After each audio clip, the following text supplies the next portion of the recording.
Over a span of just 10 weeks during the night, some madman had terrorized the border region between Texas and Arkansas. He stalked lovers in their parked cars, slaying 5 people and critically wounding several others. As if that wasn't frightening enough, he was never seen by his victims, nor was he ever detected by the police until it was too late. That's why he became known as the Phantom Killer. This terrifying tale unfolds today as we explore the unsolved murder case of the Texarkana Phantom Killer. The year is 1946, 3 years since the end of World War II, but the horrors of war still seem fresh in the minds of Americans. For one thing, violent crime seems to be on the rise, which might explain why, when rumors spread of a mysterious killer stalking lovers in their cars along the Texas-Arkansas border, people were quick to believe it. But unfortunately, the rumors turned out to be true. It all began on April 28, 1946, with the discovery of 2 bodies in Bowie County, near the community of DeKalb, Texas. The dead couple was identified as 19-year-old Jimmy Lisenby and his girlfriend, 17-year-old Mary Jo Manor. They'd been shot multiple times at close range. What made the murder especially brutal was the fact that Jimmy and Mary Jo had been parked in what locals called a lover's lane, an isolated section of road where couples could go to make out without being disturbed. The area was well known to the police, and there had even been a sign erected warning drivers not to stop unless absolutely necessary. And yet, despite this, or perhaps because of it, the lovers continued to flock to the secluded area. 3 weeks after the murder of Jimmy and Mary Jo, another couple was found shot to death in virtually the same spot. The victims were 19-year-old Richard Griffin and 15-year-old Martha Hillary. The killings naturally caused a panic in the small town of Texarkana, which straddles the border of Texas and Arkansas and is located just 20 miles from where the bodies were found. For the next 2 months, residents of Texarkana lived in fear as the Phantom Killer continued his reign of terror. Throughout the summer of 1946, young men would take their girlfriends to secluded spots around Texarkana, only to become the next victims of the Phantom Killer. In all, 5 people died, and 7 more were wounded before the spree finally came to an end. The attacks happened so fast that it seemed impossible the police would ever catch up with the killer, whoever he was. What makes the case of the Texarkana Phantom Killer especially creepy is that no one ever saw him coming. To this day, it's not known exactly how many people were involved in the murders. Some believed it was the work of just one man, while others thought it was the work of 2 or more assailants working together. Regardless, the killer or killers apparently lay in wait until their victims parked their cars in the secluded areas. Then they would open fire with a shotgun. If the victims survived the initial blast, the killer or killers would finish them off with a pistol. Victims who managed to survive the attack would later report hearing a man's voice saying, "Get out," or "This is a robbery." Then the attackers drove off into the darkness, leaving their victims for dead. In some instances, the killer stole the victim's car. Other times, he took money and jewelry, but mostly left the valuables behind. It was this apparent randomness that frightened Texarkana residents the most. They had no idea why the killer chose one couple over another. It didn't matter if the couple was young or old, white or black, rich or poor. All that mattered was that they were parked in an isolated area alone in the dark. Soon, the entire region was a virtual ghost town after sunset. The killer had succeeded in his mission to strike terror into the hearts of Texarkana residents. people locked themselves indoors after dark, afraid to venture outside for fear of becoming the next victims.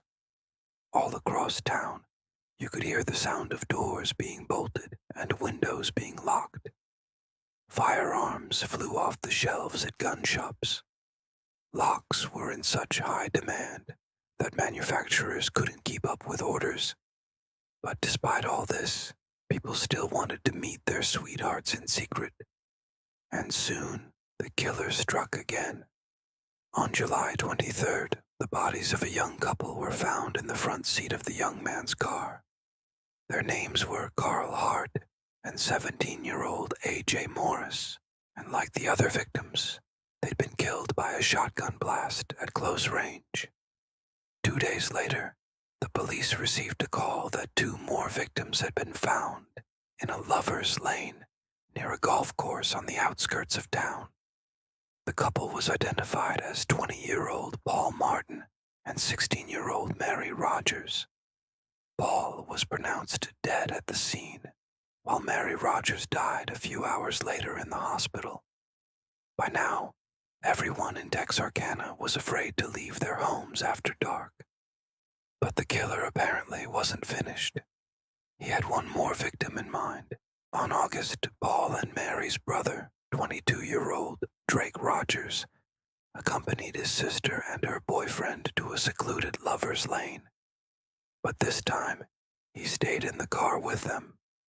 When the killer approached and fired a shotgun blast through the window, Drake was able to grab his rifle and chase the killer's car away.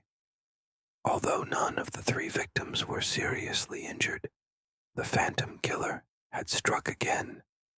And, as if that wasn't bad enough, a week later, on September, Drake Rogers and his friend, 20-year-old Charles Uberprüfung, decided to take matters into their own hands.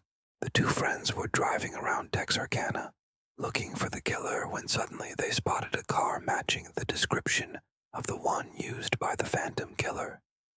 A high-speed chase ensued, and when the 2 finally cornered the suspect's car, Drake reportedly shot the driver, identified only as a white male, at least 4 times before he sped off. The killer's car was eventually found abandoned in a cotton field. When the police searched the vehicle, they discovered a wallet containing the name Yule Swinney. A man matching that description had recently moved to Texarkana with his wife and 9 children and had quickly established himself as a suspect in the case. On September 13th, he was arrested and taken into custody. At first, Ewell denied any involvement in the crimes, but eventually confessed to most of them.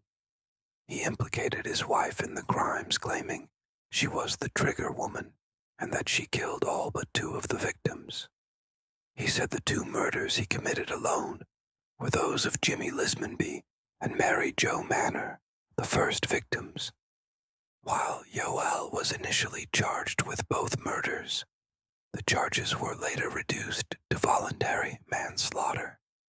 His wife refused to testify against him and would later claim she hadn't even been in Texas when the crimes were committed.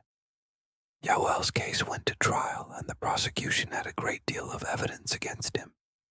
Unfortunately, they had no physical evidence, no fingerprints or DNA.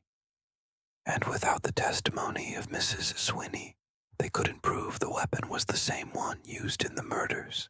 In the end, the jury acquitted Ewell, and he was released after serving only 3 years in prison. He returned to his hometown, married his longtime girlfriend, and settled down to live an honest life. But his past always seemed to haunt him. Throughout the rest of his life, Ewell refused to speak about the Texarkana murders, although he did admit that he had been a suspect in the case, and that the police had coerced a confession out of him. He died in 1992 at the age of 65, having lived a quiet life and never getting into any more trouble with the law. To this day, the Texarkana Phantom Killer case remains officially unsolved. There are plenty of theories, of course, but no one knows for sure who the killer was. Mrs. Swinney swore her husband was innocent, while at the same time admitting he had a nasty temper and could have easily lost control and murdered the lovers. Others have speculated that UL acted alone, that he had accomplices, or that the murders were committed by more than one person over a longer period of time. But the truth is, we may never know. While UL Swinney was undoubtedly guilty of something, it's entirely possible that he was only guilty of being in the wrong place at the wrong time. After all, he had no motive for committing the murders and little opportunity. He was a sharecropper, not a violent man, and had 9 children to support. Still, it's hard to understand why the killer or killers would choose to target couples parked in secluded areas. Perhaps it was simply for sport. After all, nothing could be more enjoyable for a psychopath than killing without consequence. Unfortunately, we may never know what truly happened in Texarkana that summer night in 1946, and that's why the legend of the Phantom Killer continues to fascinate us to this very day. Now check out The Lost Women of the Pine Barrens, or click this other video instead.